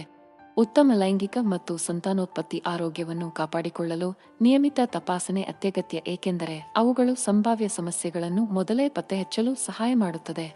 ತೋರಿಕೆಯಲ್ಲಿ ಸಣ್ಣ ಸಮಸ್ಯೆಗಳು ಅಥವಾ ಅಸ್ವಸ್ಥತೆಗಳನ್ನು ತಳ್ಳಿಹಾಕುವುದು ಸಾಮಾನ್ಯವಾಗಿ ಸುಲಭ, ಆದರೆ ಅವುಗಳನ್ನು ನಿರ್ಲಕ್ಷಿಸುವುದು ರೇಖೆಯ ಕೆಳಗೆ ಹೆಚ್ಚು ಗಂಭೀರ ತೊಡಕುಗಳಿಗೆ ಕಾರಣವಾಗಬಹುದು. ಪೂರ್ವಭಾವಿಯಾಗಿ ಉಳಿಯುವ ಮೂಲಕ ಮತ್ತು ಆರೋಗ್ಯ ವೃತ್ತಿಪರರೊಂದಿಗೆ ದಿನನಿತ್ಯದ ಭೇಟಿಗಳನ್ನು ನಿಗದಿಪಡಿಸುವ ಮೂಲಕ ವ್ಯಕ್ತಿಗಳು ಅವರು ಹೊಂದಿರುವ ಯಾವುದೇ ಕಾಳಜಿಯನ್ನು ಪರಿಹರಿಸಬಹುದು ಮತ್ತು ಸೂಕ್ತವಾದ ಸಂತಾನೋತ್ಪತ್ತಿ ಆರೋಗ್ಯವನ್ನು ಕಾಪಾಡಿಕೊಳ್ಳಲು ಅಗತ್ಯವಾದ ಮಾರ್ಗದರ್ಶನವನ್ನು ಪಡೆಯಬಹುದು.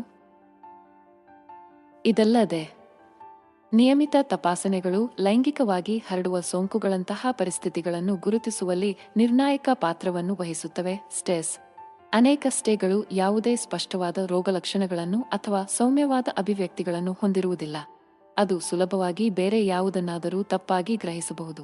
ವೈದ್ಯಕೀಯ ಪರೀಕ್ಷೆಗಳ ಸಮಯದಲ್ಲಿ ಸಮಗ್ರ ಪರೀಕ್ಷೆಯ ಮೂಲಕ ಈ ಸೋಂಕುಗಳನ್ನು ತಕ್ಷಣವೇ ಪತ್ತೆಹಚ್ಚಬಹುದು ಮತ್ತು ಅವು ಗಮನಾರ್ಹ ಹಾನಿಯನ್ನುಂಟು ಮಾಡುವ ಮೊದಲು ಚಿಕಿತ್ಸೆ ನೀಡಬಹುದು. ಆರಂಭಿಕ ರೋಗ ನಿರ್ಣಯವು ಪರಿಣಾಮಕಾರಿ ಚಿಕಿತ್ಸೆಯನ್ನು ಖಚಿತಪಡಿಸುತ್ತದೆ, ಆದರೆ ಲೈಂಗಿಕ ಜಾಲಗಳಲ್ಲಿ ಸ್ಟೇಗಳ ಹರಡುವಿಕೆಯನ್ನು ತಡೆಯಲು ಸಹಾಯ ಮಾಡುತ್ತದೆ. ಒಟ್ಟಾರೆಯಾಗಿ ನಿಯಮಿತ ತಪಾಸಣೆಗಳನ್ನು ಪಡೆಯುವುದು ಪ್ರತಿಯೊಬ್ಬರ ಆರೋಗ್ಯದ ದಿನಚರಿಯ ಅವಿಭಾಜ್ಯ ಅಂಗವೆಂದು ಪರಿಗಣಿಸಬೇಕು. ಈ ಭೇಟಿಗಳು ಸಂತಾನೋತ್ಪತ್ತಿ ಆರೋಗ್ಯದ ಬಗ್ಗೆ ತಮ್ಮ ನಿರ್ದಿಷ್ಟ ಕಾಳಜಿಗಳನ್ನು ಮುಕ್ತವಾಗಿ ಚರ್ಚಿಸಲು ವ್ಯಕ್ತಿಗಳಿಗೆ ಅವಕಾಶವನ್ನು ಒದಗಿಸುತ್ತದೆ. ತಡೆಗಟ್ಟುವಿಕೆ ಯಾವಾಗಲೂ ಚಿಕಿತ್ಸೆಗಿಂತ ಉತ್ತಮವಾಗಿದೆ ಎಂಬುದನ್ನು ನೆನಪಿಡಿ. ಆದ್ದರಿಂದ ನಿಯಮಿತ ತಪಾಸಣೆಗಳ ಮೂಲಕ ಆರಂಭಿಕ ಹಂತಗಳಲ್ಲಿ ಸಂಭವನೀಯ ಸಮಸ್ಯೆಗಳನ್ನು ಹಿಡಿಯುವ ಮೂಲಕ ನಿಮ್ಮ ಯೋಗಕ್ಷೇಮಕ್ಕೆ ಆದ್ಯತೆ ನೀಡಿ. ಶ್ರೋಣಿಯ ಉರಿಯೂತದ ಕಾಯಿಲೆ PID ಒಂದು ಮೂಕ ಸಾಂಕ್ರಾಮಿಕ ರೋಗವಾಗಿದ್ದು, ಇದು ಮಹಿಳೆಯರ ಲೈಂಗಿಕ ಮತ್ತು ಸಂತಾನೋತ್ಪತ್ತಿ ಆರೋಗ್ಯದ ಮೇಲೆ ಗಮನಾರ್ಹವಾಗಿ ಪರಿಣಾಮ ಬೀರುತ್ತದೆ. ಸಾಮಾನ್ಯವಾಗಿ ಸಂಸ್ಕರಿಸದ ಅಥವಾ ಸರಿಯಾಗಿ ನಿರ್ವಹಿಸದ ಲೈಂಗಿಕವಾಗಿ ಹರಡುವ ರೋಗಗಳಿಂದ ಸ್ಟ್ರೆಸ್ ಉಂಟಾಗುತ್ತದೆ. ಫೇರ್ಬಂಜೆತನ ಸೇರಿದಂತೆ ತೀವ್ರ ತೊಡಕುಗಳಿಗೆ ಕಾರಣವಾಗಬಹುದು. ಕ್ಲಮೈಡಿಯಾ ಮತ್ತು ಗೊನೋರಿಯಾದಂತಹ ಸ್ಟ್ಗಳ ತಕ್ಷಣದ ಪರಿಣಾಮಗಳ ಬಗ್ಗೆ ಅನೇಕರು ತಿಳಿದಿದ್ದರು. ಈ ಸೋಂಕುಗಳನ್ನು ಚಿಕಿತ್ಸೆ ನೀಡದೆ ಬಿಡುವುದರ ದೀರ್ಘಾವಧಿಯ ಪರಿಣಾಮಗಳು ಕಡಿಮೆ ಸಾಮಾನ್ಯವಾಗಿ ಅರ್ಥೈಸಲ್ಪಡುತ್ತವೆ. ನಮ್ಮ ಲೈಂಗಿಕ ಮತ್ತು ಸಂತಾನೋತ್ಪತ್ತಿ ಆರೋಗ್ಯವನ್ನು ರಕ್ಷಿಸಲು ಬಂದಾಗ ಆರಂಭಿಕ ಪತ್ತೆ ಮತ್ತು ತ್ವರಿತ ಚಿಕಿತ್ಸೆಯು ಅತ್ಯಗತ್ಯವಾಗಿರುತ್ತದೆ. ಸ್ಟ್ಗಳು ಆರಂಭಿಕ ಅಸ್ವಸ್ಥತೆ ಅಥವಾ ಅನಾನುಕೂಲತೆಯನ್ನು ಮೀರಿ ದೂರಗಾಮಿ ಪರಿಣಾಮಗಳನ್ನು ಬೀರಬಹುದು ಎಂದು ಪುರುಷರು ಮತ್ತು ಮಹಿಳೆಯರು ಅರ್ಥಮಾಡಿಕೊಳ್ಳುವುದು ಬಹಳ ಮುಖ್ಯ. ಸಂಸ್ಕರಿಸದ ಸೋಂಕಿನಿಂದ ಫೇರ್ಗೆ ಅನಿಯಂತ್ರಿತ ಪ್ರಗತಿಯು ಗುರುತು ಮತ್ತು ಸಂತಾನೋತ್ಪತ್ತಿ ಅಂಗಗಳಿಗೆ ಹಾನಿಯನ್ನು ಉಂಟುಮಾಡಬಹುದು. ಇದು ಗರ್ಭಧರಿಸುವಲ್ಲಿ ಅಥವಾ ಗರ್ಭಾವಸ್ಥೆಯನ್ನು ಹೊತ್ತುಕೊಳ್ಳುವಲ್ಲಿ ತೊಂದರೆಗಳಿಗೆ ಕಾರಣವಾಗುತ್ತದೆ. ಈ ಹಾನಿಕಾರಕ ಪರಿಣಾಮಗಳನ್ನು ಮನಸ್ಸಿನಲ್ಲಿಟ್ಟುಕೊಂಡು ವ್ಯಕ್ತಿಗಳು ತಮ್ಮ ಲೈಂಗಿಕ ಯೋಗಕ್ಷೇಮವನ್ನು ಖಾತ್ರಿಪಡಿಸಿಕೊಳ್ಳಲು ಪೂರ್ವಭಾವಿ ಕ್ರಮಗಳನ್ನು ಕೈಗೊಳ್ಳುವುದು ಇನ್ನಷ್ಟು ಅಗತ್ಯವಾಗುತ್ತದೆ. ನಿಯಮಿತ ಸ್ಟ್ ಪರೀಕ್ಷೆ, ಲೈಂಗಿಕ ಇತಿಹಾಸದ ಬಗ್ಗೆ ಪಾಲುದಾರರೊಂದಿಗೆ ಮುಕ್ತ ಸಂವಹನ, ಸ್ಥಿರವಾದ ಕಾಂಡೋಮ್ ಬಳಕೆ ಮತ್ತು ರೋಗಲಕ್ಷಣಗಳ ಮೊದಲ ಚಿಹ್ನೆಯಲ್ಲಿ ವೈದ್ಯಕೀಯ ಗಮನವನ್ನು ಪಡೆಯುವುದು ಇವೆಲ್ಲವೂ ಫೇರ್ಯ ಬೆಳವಣಿಗೆಯನ್ನು ತಡೆಗಟ್ಟುವಲ್ಲಿ ಗಮನಾರ್ಹವಾಗಿ ಕೊಡುಗೆ ನೀಡಬಹುದು. ನಮ್ಮ ಜೀವನದ ಪ್ರತಿಯೊಂದು ಹಂತದಲ್ಲೂ ನಮ್ಮ ಲೈಂಗಿಕ ಆರೋಗ್ಯಕ್ಕೆ ಆದ್ಯತೆ ನೀಡುವ ಮೂಲಕ ನಂತರ ಫಲವತ್ತತೆಗೆ ರಾಜಿ ಮಾಡಿಕೊಳ್ಳುವ ಪರಿಸ್ಥಿತಿಗಳ ವಿರುದ್ಧ ಜ್ಞಾನ ಮತ್ತು ರಕ್ಷಣೆಯೊಂದಿಗೆ ನಾವು ನಮ್ಮನ್ನು ಸಬಲಗೊಳಿಸುತ್ತೇವೆ. ಒಟ್ಟಾರೆಯಾಗಿ ಫೇರ್ ಮತ್ತು ಲೈಂಗಿಕವಾಗಿ ಹರಡುವ ರೋಗಗಳ ನಡುವಿನ ಸಂಪರ್ಕವನ್ನು ಅರ್ಥಮಾಡಿಕೊಳ್ಳುವುದು ಲೈಂಗಿಕ ಆರೋಗ್ಯದ ಆಗಾಗ್ಗೆ ಅಲಕ್ಷಿಸಲ್ಪಟ್ಟಿರುವ ಅಂಶದ ಮೇಲೆ ಬೆಳಕು ಚೆಲ್ಲುತ್ತದೆ. ಫಲವತ್ತತೆಯ ಮೇಲೆ ಅದರ ಸಂಭಾವ್ಯ ಪರಿಣಾಮ, ಸ್ಟ್ಗಳನ್ನು ಅನೇಕ ಸಂದರ್ಭಗಳಲ್ಲಿ ಪ್ರತಿಜೀವಕಗಳ ಮೂಲಕ ಸುಲಭವಾಗಿ ಚಿಕಿತ್ಸೆ ನೀಡಬಹುದಾದ ಅಸ್ಥಿರ ಕಾಯಿಲೆಗಳೆಂದು ಗ್ರಹಿಸಬಹುದಾದರೂ ಅವುಗಳನ್ನು ತ್ವರಿತವಾಗಿ ಪರಿಹರಿಸಲು ವಿಫಲವಾದರೆ ಪರಿಕಲ್ಪನೆಯು ಸವಾಲಿನ ಅಥವಾ ಅಸಾಧ್ಯವಾಗುವ ಹಾದಿಯಲ್ಲಿ ಕಾರಣವಾಗಬಹುದು. ಪ್ರಾಸ್ಟೇಟ್ ಕ್ಯಾನ್ಸರ್ ಪ್ರಪಂಚದಾದ್ಯಂತ ಪುರುಷರಲ್ಲಿ 2ನೇ ಅತ್ಯಂತ ಸಾಮಾನ್ಯ ಕ್ಯಾನ್ಸರ್ ಲೈಂಗಿಕ ಮತ್ತು ಸಂತಾನೋತ್ಪತ್ತಿ ಆರೋಗ್ಯಕ್ಕೆ ಗಮನಾರ್ಹ ಕಾಳಜಿಯಾಗಿದೆ. ಇದು ಪ್ರಾಥಮಿಕವಾಗಿ ವಯಸ್ಸಾದ ಪುರುಷರ ಮೇಲೆ ಪರಿಣಾಮ ಬೀರುತ್ತದೆಯಾದರೂ ಇದು ಇನ್ನು ಕಿರಿಯ ವ್ಯಕ್ತಿಗಳಲ್ಲಿ ಚಿಂತೆಗೆ ಕಾರಣವಾಗಬಹುದು. ಪ್ರಾಸ್ಟೇಟ್ ಕ್ಯಾನ್ಸರ್ನ ಪರಿಣಾಮವು ದೈಹಿಕ ಆರೋಗ್ಯದ ಸವಾಲುಗಳನ್ನು ಮೀರಿದೆ. ಇದು ಭಾವನಾತ್ಮಕ ಯೋಗಕ್ಷೇಮ ಮತ್ತು ಜೀವನದ ಗುಣಮಟ್ಟದ ಮೇಲೆ ಪರಿಣಾಮ ಬೀರುತ್ತದೆ. ಪ್ರಾಸ್ಟೇಟ್ ಕ್ಯಾನ್ಸರ್ ಚಿಕಿತ್ಸೆಯ ಒಂದು ಸಾಮಾನ್ಯವಾಗಿ ಕಡೆಗಣಿಸಲ್ಪಡುವ ಅಂಶವೆಂದರೆ ಲೈಂಗಿಕ ಕ್ರಿಯೆ ಮತ್ತು ಫಲವತ್ತತೆಯ ಮೇಲೆ ಅದರ ಸಂಭಾವ್ಯ ಪರಿಣಾಮಗಳು. ಶಸ್ತ್ರಚಿಕಿತ್ಸೆ, ವಿಕಿರಣ ಚಿಕಿತ್ಸೆ ಅಥವಾ ಹಾರ್ಮೋನ್ ಚಿಕಿತ್ಸೆಯಂತಹ ವೈದ್ಯಕೀಯ ಮಧ್ಯಸ್ಥಿಕೆಗಳು ಲೈಂಗಿಕ ಕಾರ್ಯಕ್ಷಮತೆ ಮತ್ತು ಒಟ್ಟಾರೆ ಸಂತಾನೋತ್ಪತ್ತಿ ಆರೋಗ್ಯಕ್ಕೆ ಸವಾಲುಗಳನ್ನು ಒಡ್ಡಬಹುದು. ಹೆಚ್ಚುವರಿಯಾಗಿ, ಈ ಚಿಕಿತ್ಸೆಗಳು ಸ್ಖಲನದ ಮಾದರಿಯಲ್ಲಿ ಬದಲಾವಣೆಗಳಿಗೆ ಕಾರಣವಾಗಬಹುದು ಅಥವಾ ವೀರ್ಯದ ಪರಿಮಾಣವನ್ನು ಕಡಿಮೆ ಮಾಡಬಹುದು. ಪ್ರಾಸ್ಟೇಟ್ ಕ್ಯಾನ್ಸರ್ ಚಿಕಿತ್ಸೆಗಳು ಲೈಂಗಿಕತೆಯ ಮೇಲೆ ಹೇಗೆ ಪರಿಣಾಮ ಬೀರುತ್ತವೆ ಎಂಬುದನ್ನು ಅರ್ಥಮಾಡಿಕೊಳ್ಳುವುದು ಆರೋಗ್ಯ ರಕ್ಷಣೆ ನೀಡುಗರಿಗೆ ಕೇವಲ ಭೌತಿಕ ಅಂಶಗಳನ್ನು ಮಾತ್ರವಲ್ಲದೆ ಮಾನಸಿಕ ಮತ್ತು ಭಾವನಾತ್ಮಕ ಅಂಶಗಳನ್ನು ತಿಳಿಸುವ ಸಮಗ್ರ ಆರೈಕೆಯನ್ನು ನೀಡಲು ನಿರ್ಣಾಯಕವಾಗಿದೆ. ಪ್ರಾಸ್ಟೇಟ್ ಕ್ಯಾನ್ಸರ್ಗೆ ಸಂಬಂಧಿಸಿದ ಲೈಂಗಿಕ ಮತ್ತು ಸಂತಾನೋತ್ಪತ್ತಿ ಕಾಳಜಿಗಳನ್ನು ಪರಿಹರಿಸುವುದು ರೋಗದ ಚಿಕಿತ್ಸೆಗೆ ಪ್ರಾಥಮಿಕ ಗುರಿಯೊಂದಿಗೆ ಹೋಲಿಸಿದರೆ ಕ್ಷುಲ್ಲಕ ಸಮಸ್ಯೆಗಳಾಗಿ ನೋಡಬಾರದು ಎಂಬುದನ್ನು ಗಮನಿಸುವುದು ಮುಖ್ಯವಾಗಿದೆ. ರೋಗಿಗಳಿಗೆ ಅವರ ಭಾವನಾತ್ಮಕ ಯೋಗಕ್ಷೇಮವನ್ನು ಬೆಂಬಲಿಸುವುದು ಮತ್ತು ಅವರ ಒಟ್ಟಾರೆ ಜೀವನದ ಗುಣಮಟ್ಟವನ್ನು ಕಾಪಾಡುವುದು ಯಾವಾಗಲೂ ಯಾವುದೇ ಆರೋಗ್ಯ ವಿಧಾನದ ಅವಿಭಾಜ್ಯ ಅಂಗವಾಗಿರಬೇಕು. ಈ ಕಾಳಜಿಗಳನ್ನು ಒಪ್ಪಿಕೊಳ್ಳುವ ಮೂಲಕ ರೋಗಿಗಳು ಮತ್ತು ಆರೋಗ್ಯ ವೃತ್ತಿಪರರ ನಡುವೆ ಮುಕ್ತ ಸಂಭಾಷಣೆಗಳನ್ನು ನಾವು ಉತ್ತೇಜಿಸಬಹುದು. ಅದು ಅಂತಿಮವಾಗಿ ಒಳಗೊಂಡಿರುವ ಎಲ್ಲಾ ಪಕ್ಷಗಳಿಗೆ ಪ್ರಯೋಜನವನ್ನು ನೀಡುತ್ತದೆ. ನಿಯಮಿತ ಗರ್ಭಕಂಠದ ಕ್ಯಾನ್ಸರ್ ಸ್ಕ್ರೀನಿಂಗ್ ಮತ್ತು ಹಪವ ವ್ಯಾಕ್ಸಿನೇಷನ್ ಈ ಮಾರಣಾಂತಿಕ ರೋಗವನ್ನು ತಡೆಗಟ್ಟುವಲ್ಲಿ ಪ್ರಮುಖ ಪಾತ್ರವನ್ನು ವಹಿಸುತ್ತದೆ. ನಿಯಮಿತ ಸ್ಕ್ರೀನಿಂಗ್ಗಳನ್ನು ಹೊಂದುವ ಮೂಲಕ ಮಹಿಳೆಯರು ಯಾವುದೇ ಅಸಹಜ ಜೀವಕೋಶದ ಬೆಳವಣಿಗೆಯನ್ನು ಆರಂಭಿಕ ಹಂತದಲ್ಲಿ ಹಿಡಿಯಬಹುದು. ಅದು ಹೆಚ್ಚು ಚಿಕಿತ್ಸೆ ನೀಡಬಹುದು. ಫ್ಯಾಪ್ ಪರೀಕ್ಷೆ ಅಥವಾ ಹಪವ DNA ಪರೀಕ್ಷೆಯಂತಹ ಈ ಸ್ಕ್ರೀನಿಂಗ್ಗಳು ಕ್ಯಾನ್ಸರ್ಗೆ ಕಾರಣವಾಗುವ ಗರ್ಭಕಂಠದಲ್ಲಿ ಯಾವುದೇ ಬದಲಾವಣೆಗಳನ್ನು ಪತ್ತೆಹಚ್ಚಲು ಸಹಾಯ ಮಾಡುತ್ತದೆ. ಹೆಚ್ಚುವರಿಯಾಗಿ, ಮಾನವ ಪ್ಯಾಪಿಲೋಮವೈರಸ್ ಹಪವ ವಿರುದ್ಧ ಲಸಿಕೆಯನ್ನು ಪಡೆಯುವುದು ಗರ್ಭಕಂಠದ ಕ್ಯಾನ್ಸರ್ ಅನ್ನು ಅಭಿವೃದ್ಧಿಪಡಿಸುವ ಅಪಾಯವನ್ನು ಗಮನಾರ್ಹವಾಗಿ ಕಡಿಮೆ ಮಾಡುತ್ತದೆ. ನಮ್ಮ ಲೈಂಗಿಕ ಮತ್ತು ಸಂತಾನೋತ್ಪತ್ತಿ ಆರೋಗ್ಯದ ಜವಾಬ್ದಾರಿಯನ್ನು ತೆಗೆದುಕೊಳ್ಳುವುದು ಕೇವಲ ಸಬಲೀಕರಣವಲ್ಲ, ಆದರೆ ಸಂಭಾವ್ಯ ಜೀವ ಉಳಿಸುತ್ತದೆ. ಗರ್ಭಕಂಠದ ಕ್ಯಾನ್ಸರ್ ಮುಖ್ಯವಾಗಿ ಕೆಲವು ರೀತಿಯ ಹಪವ ಸೋಂಕಿನಿಂದ ಉಂಟಾಗುತ್ತದೆ. ಇದು ಲೈಂಗಿಕ ಸಂಪರ್ಕದ ಮೂಲಕ ಹರಡುತ್ತದೆ.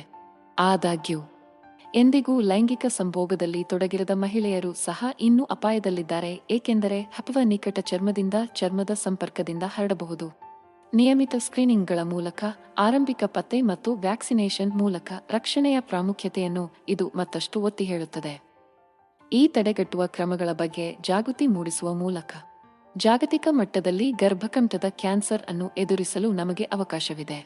ಲೈಂಗಿಕ ಆರೋಗ್ಯ ಅಭ್ಯಾಸಗಳ ಬಗ್ಗೆ ಶಿಕ್ಷಣ ಮತ್ತು ದಿನನಿತ್ಯದ ಸ್ಕ್ರೀನಿಂಗ್ಗಳನ್ನು ಪ್ರೋತ್ಸಾಹಿಸುವುದು ವ್ಯಕ್ತಿಗಳು, ಆರೋಗ್ಯ ಪೂರೈಕೆದಾರರು ಮತ್ತು ನೀತಿ ನಿರೂಪಕರ ನಡುವೆ ಆದ್ಯತೆ ನೀಡಬೇಕು. ಹದಿಹರೆಯದ ಹುಡುಗಿಯರು ಮತ್ತು ಹುಡುಗರು ಇಬ್ಬರನ್ನೂ ಗುರಿಯಾಗಿಸಿಕೊಂಡು ಸಮಗ್ರ ವ್ಯಾಕ್ಸಿನೇಷನ್ ಕಾರ್ಯಕ್ರಮಗಳನ್ನು ಅನುಷ್ಠಾನಗೊಳಿಸುವುದರಿಂದ ಹಪವ ಸೋಂಕಿನ ವಿರುದ್ಧ ಶಾಶ್ವತವಾದ ರಕ್ಷಣೆಯನ್ನು ರಚಿಸಬಹುದು. ಸ್ತನ್ಯಪಾನವು ನೈಸರ್ಗಿಕ ಮತ್ತು ಸಹಜ ಕ್ರಿಯೆ ಮಾತ್ರವಲ್ಲ, ಇದು ತಾಯಿಯ ಲೈಂಗಿಕ ಮತ್ತು ಸಂತಾನೋತ್ಪತ್ತಿ ಆರೋಗ್ಯಕ್ಕೆ ಹಲವಾರು ಪ್ರಯೋಜನಗಳನ್ನು ಹೊಂದಿದೆ. ಸ್ತನ್ಯಪಾನವು ಸ್ತನ ಮತ್ತು ಅಂಡಾಶಯದ ಕ್ಯಾನ್ಸರ್ ಸೇರಿದಂತೆ ಮಹಿಳೆಯರಲ್ಲಿ ಕೆಲವು ಕ್ಯಾನ್ಸರ್ಗಳ ಅಪಾಯವನ್ನು ಕಡಿಮೆ ಮಾಡುತ್ತದೆ ಎಂದು ಅಧ್ಯಯನಗಳು ಎತ್ತಿ ತೋರಿಸಿವೆ. ಹಾಲುಣಿಸುವ ಸಮಯದಲ್ಲಿ ಹಾರ್ಮೋನುಗಳ ಬದಲಾವಣೆಯಿಂದಾಗಿ ಇದು ಅಸಹಜ ಜೀವಕೋಶದ ಬೆಳವಣಿಗೆಯಿಂದ ರಕ್ಷಿಸಲು ಸಹಾಯ ಮಾಡುತ್ತದೆ. ಇದಲ್ಲದೆ, ಸ್ತನ್ಯಪಾನವು ಆಕ್ಸಿಟೋಸಿನ್ ಅನ್ನು ಬಿಡುಗಡೆ ಮಾಡುತ್ತದೆ. ಇದು ಗರ್ಭಾಶಯವನ್ನು ಸಂಕುಚಿತಗೊಳಿಸಲು ಸಹಾಯ ಮಾಡುತ್ತದೆ ಮತ್ತು ಗರ್ಭಧಾರಣೆಯ ಪೂರ್ವದ ಗಾತ್ರಕ್ಕೆ ವೇಗವಾಗಿ ಮರಳುತ್ತದೆ. ಇದು ಪ್ರಸವಾನಂತರದ ರಕ್ತಸ್ರಾವವನ್ನು ತಡೆಗಟ್ಟಲು ಮತ್ತು ಒಟ್ಟಾರೆ ಗರ್ಭಾಶಯದ ಆರೋಗ್ಯವನ್ನು ಉತ್ತೇಜಿಸಲು ಸಹಾಯ ಮಾಡುತ್ತದೆ. ತಾಯಿಗೆ ಅದರ ಪ್ರಯೋಜನಗಳ ಜೊತೆಗೆ, ಸ್ತನ್ಯಪಾನವು ಮಗುವಿನ ಲೈಂಗಿಕ ಮತ್ತು ಸಂತಾನೋತ್ಪತ್ತಿ ಆರೋಗ್ಯದ ಮೇಲೆ ಗಮನಾರ್ಹ ಪರಿಣಾಮಗಳನ್ನು ಹೊಂದಿದೆ ಎಂದು ತೋರಿಸಲಾಗಿದೆ. ತಾಯಿಯ ಹಾಲು ಶಿಶುಗಳಿಗೆ ಅಗತ್ಯವಾದ ಪೋಷಕಾಂಶಗಳು, ಪ್ರತಿಕಾಯಗಳು, ಹಾರ್ಮೋನುಗಳು, ಕಿಣ್ವಗಳು ಮತ್ತು ಇತರ ಜೈವಿಕ ಸಕ್ರಿಯ ಪದಾರ್ಥಗಳನ್ನು ಒದಗಿಸುತ್ತದೆ. ಅದು ಅವರ ಅತ್ಯುತ್ತಮ ಬೆಳವಣಿಗೆ ಮತ್ತು ಬೆಳವಣಿಗೆಗೆ ನಿರ್ಣಾಯಕವಾಗಿದೆ. ಹಾಲುಣಿಸುವ ಶಿಶುಗಳಿಗೆ ಹೋಲಿಸಿದರೆ ಉಸಿರಾಟದ ಸೋಂಕುಗಳು, ಕಿವಿ ಸೋಂಕುಗಳು ಜಠರಗರುಳಿನ ಸೋಂಕುಗಳು ಮತ್ತು ಮೂತ್ರದ ಸೋಂಕುಗಳಂತಹ ಸಾಂಕ್ರಾಮಿಕ ರೋಗಗಳ ಪ್ರಮಾಣವು ಕಡಿಮೆಯಾಗಿದೆ ಎಂದು ಸಂಶೋಧನೆ ಸೂಚಿಸುತ್ತದೆ. ಇದಲ್ಲದೆ ಸ್ಥೂಲಕಾಯತೆ, ಮಧುಮೇಹ, ಮೆಲ್ಲಿಟಸ್ ಟೈಪ್ 1 ಮತ್ತು 2 ಅಲರ್ಜಿಗಳು ಅಥವಾ ಆಸ್ತಮಾದಂತಹ ಕೆಲವು ದೀರ್ಘಕಾಲದ ಪರಿಸ್ಥಿತಿಗಳ ಅಪಾಯವನ್ನು ಕಡಿಮೆ ಮಾಡುವ ಮೂಲಕ ಸ್ತನ್ಯಪಾನವು ದೀರ್ಘಾವಧಿಯ ಪ್ರಯೋಜನಗಳನ್ನು ಹೊಂದಿದೆ. ಲೈಂಗಿಕ ಮತ್ತು ಸಂತಾನೋತ್ಪತ್ತಿ ಯೋಗಕ್ಷೇಮದ ಮೇಲೆ ಕೇಂದ್ರೀಕರಿಸಿದ ಸಾರ್ವಜನಿಕ ಆರೋಗ್ಯ ಉಪಕ್ರಮಗಳ ಅವಿಭಾಜ್ಯ ಅಂಗವಾಗಿ ಸ್ತನ್ಯಪಾನವನ್ನು ಪ್ರತಿಪಾದಿಸುವ ಪ್ರಾಮುಖ್ಯತೆಯನ್ನು ಈ ಸಂಶೋಧನೆಗಳು ಒತ್ತಿ ಹೇಳುತ್ತವೆ.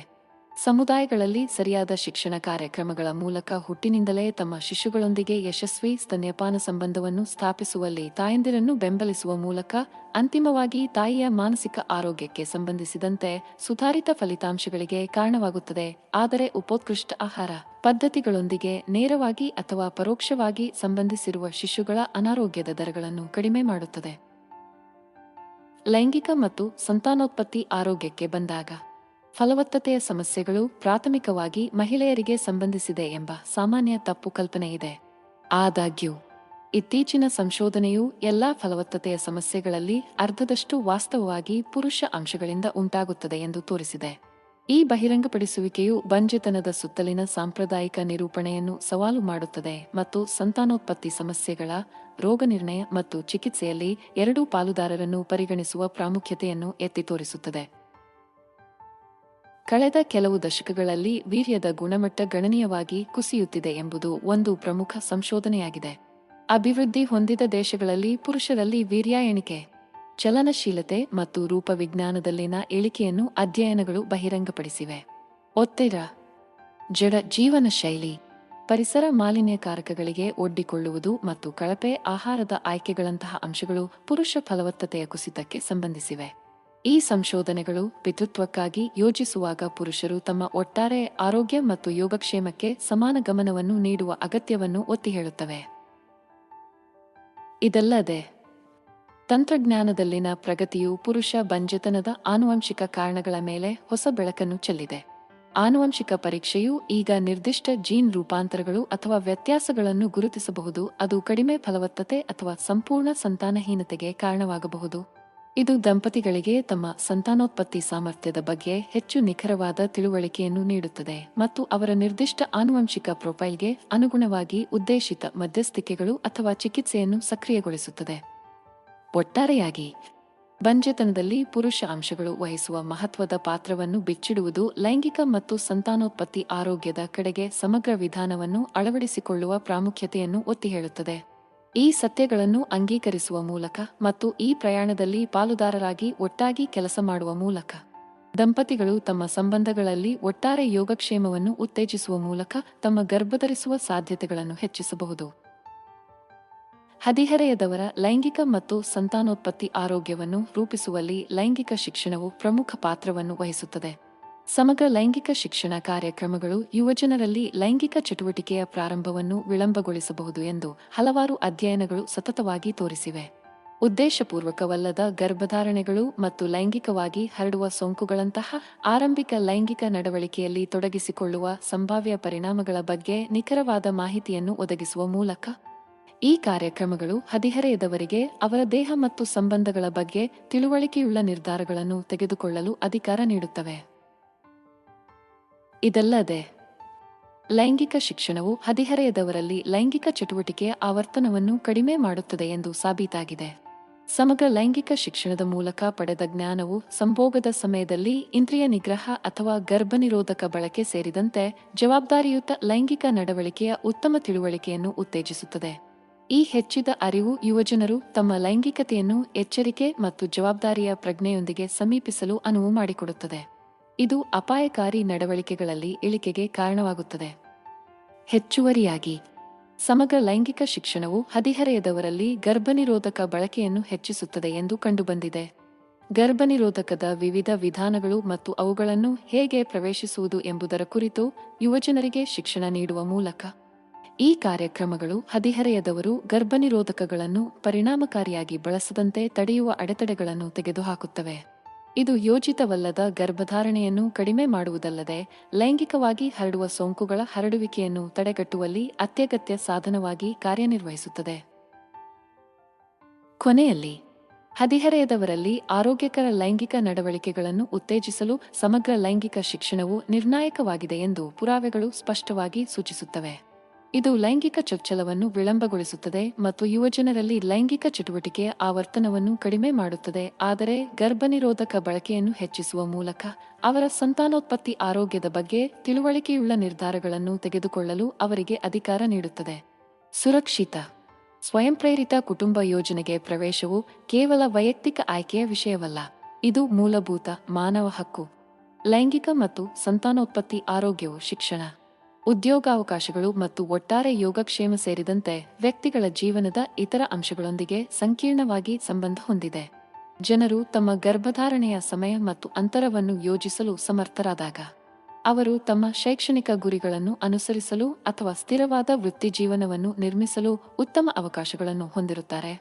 ಇದು ಬಡತನ ಕಡಿತ ಮತ್ತು ವಿಶಾಲ ಪ್ರಮಾಣದಲ್ಲಿ ಆರ್ಥಿಕ ಅಭಿವೃದ್ಧಿಗೆ ಕೊಡುಗೆ ನೀಡುತ್ತದೆ. ಇದಲ್ಲದೆ, ಕುಟುಂಬ ಯೋಜನೆಗೆ ಪ್ರವೇಶವು ವ್ಯಕ್ತಿಗಳಿಗೆ ತಮ್ಮ ಸ್ವಂತ ದೇಹಗಳು ಮತ್ತು ಸಂತಾನೋತ್ಪತ್ತಿ ನಿರ್ಧಾರಗಳ ಮೇಲೆ ನಿಯಂತ್ರಣವನ್ನು ಚಲಾಯಿಸಲು ಅನುವು ಮಾಡಿಕೊಡುತ್ತದೆ. ಇದು ವಿಶೇಷವಾಗಿ ಮಹಿಳೆಯರಿಗೆ ಸಮಾಜದಲ್ಲಿ ಹೆಚ್ಚು ಸಂಪೂರ್ಣವಾಗಿ ಭಾಗವಹಿಸಲು ಅನುವು ಮಾಡಿಕೊಡುತ್ತದೆ, ಏಕೆಂದರೆ ಅವರು ಮಕ್ಕಳನ್ನು ಹೊಂದಲು ಬಯಸುತ್ತಾರೆಯೇ ಮತ್ತು ಯಾವಾಗ ಎಂಬುದನ್ನು ನಿರ್ಧರಿಸಬಹುದು.